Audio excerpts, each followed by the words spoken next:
Assalamualaikum warahmatullahi wabarakatuh. Sahabat muslim, berikut ini adalah tata cara berwudu dengan menggunakan air keran.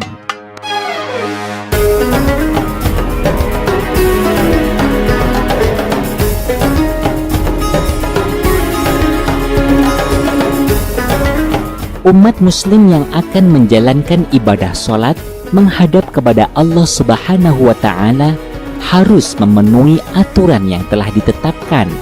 Di antara peraturannya, seorang yang akan menjalankan ibadah sholat harus membersihkan dirinya dari najis, hadas kecil dan hadas besar. Tata cara menghilangkan hadas kecil adalah dengan cara berwudu. Perintah melaksanakan wudu berdasarkan firman Allah Subhanahu wa Ta'ala, "Ya ayyuhalladzina amanu idza qumtum ila sholati فاغسلوا وجوهكم وأيديكم إلى المرافق وامسحوا برؤوسكم وأرجلكم إلى الكعبين.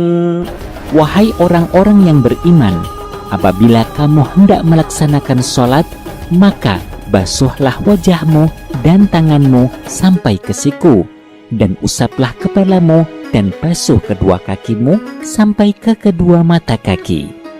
Al-Quran Surah Al-Ma'idah ayat 6.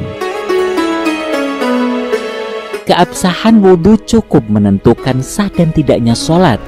Rukun wudhu yang sudah maklum diketahui adalah niat, membasuh muka, membasuh kedua tangan sampai dengan siku, mengusap sebagian kepala, membasuh kedua kaki sampai dengan mata kaki, dan tertib sesuai urutannya mulai dari yang pertama sampai paling akhir.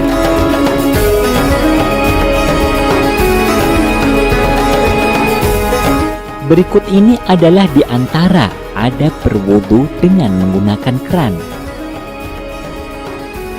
1. Orang yang berwudu disunnahkan menghadap ke arah kiblat. 2. Wudu dilaksanakan di tempat yang airnya bisa mengalir lancar sehingga tidak menggenangi lokasi berwudu. 3. Usahakan cari tempat yang airnya tidak mudah menciprat ke tubuh dan lokasi sekitar. Demikian disampaikan oleh Syekh Ahmad bin Muhammad dalam kitabnya Al-Lubab. 4. Apabila memungkinkan, wudu disunahkan dengan duduk. 5. Posisi keran di depan orang wudu bagian kiri. Menurut Sayyid Hasan Al-Kaf dalam kitab Al-Aham, memposisikan keran di sebelah kiri akan memudahkan orang yang berwudu bisa menjalankan sunnah-sunnah wudu yang lainnya. Contohnya, ketika orang yang berwudu ingin membersihkan kotoran yang ada di dalam hidung, disunnahkan menggunakan tangan kiri. Maka, tangan kiri orang yang berwudu sudah dekat dengan keran. Begitu pula ketika menyela jari-jari kaki, orang yang berwudu dianjurkan menggunakan tangan kiri. Keran yang berada di sebelah kiri akan cukup memudahkan tangan kiri menyela jari kaki. 6. Membuka tuas keran secukupnya. Membuka tuas keran sesuai kebutuhan supaya tidak berlebihan dalam menggunakan air wudhu. Rasulullah Shallallahu Alaihi Wasallam bersabda, "La tusrif," jangan berlebihan. Qil, lalu ada yang bertanya kepada Nabi, "Ya Rasulullah, awafil wudu israf." Wahai Rasulullah, apakah di dalam wudu juga ada istilah berlebih-lebihan? Kemudian Rasul bersabda, "Qal, na'am, wa fi kulli syai'in israf." Rawahul Hakim wa Ibnu Asakir. Iya, pada setiap hal bisa saja ada berlebih-lebihannya. Hadis riwayat Al-Hakim dan Ibnu Asakir.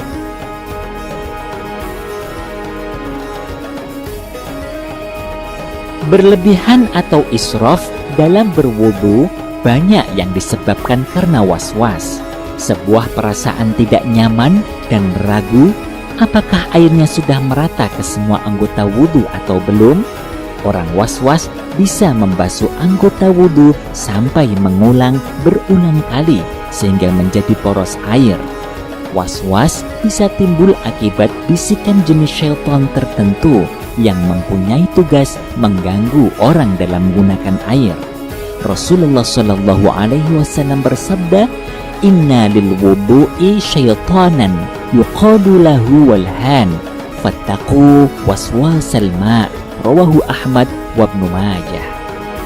Artinya, dan dari Abi Sa'ad berkata, Rasulullah Shallallahu Alaihi Wasallam bersabda, sesungguhnya dalam wudu ada satu syaitan yang dinamakan walhan, maka takutlah kalian terhadap was-was dalam menggunakan air.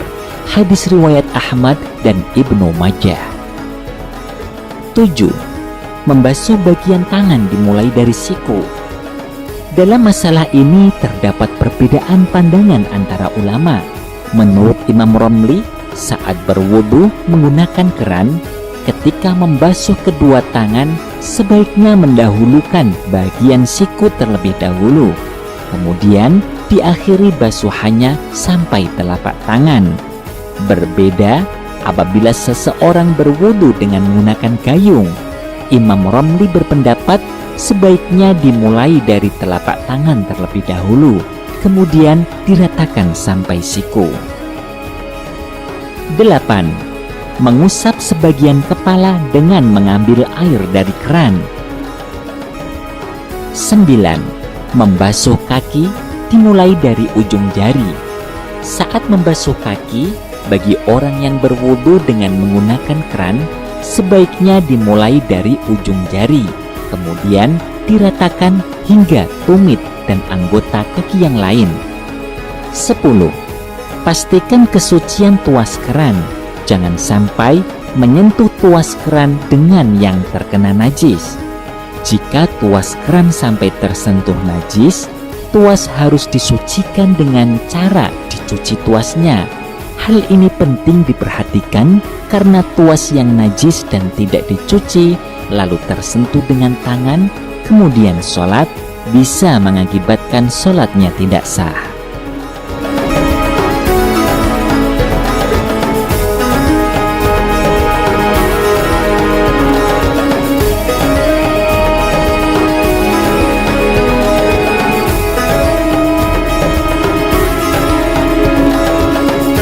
Nah, sahabat muslim, demikian paparan singkat tentang tata cara wudhu dengan menggunakan keran. Usaha kita dalam menyempurnakan wudhu sebagai bentuk totalitas penghambaan kepada Allah Subhanahu wa Ta'ala, semoga mendapat ridha dari Allah Subhanahu wa Ta'ala. Amin ya rabbal alamin. Semoga bermanfaat. Wassalamualaikum warahmatullahi wabarakatuh.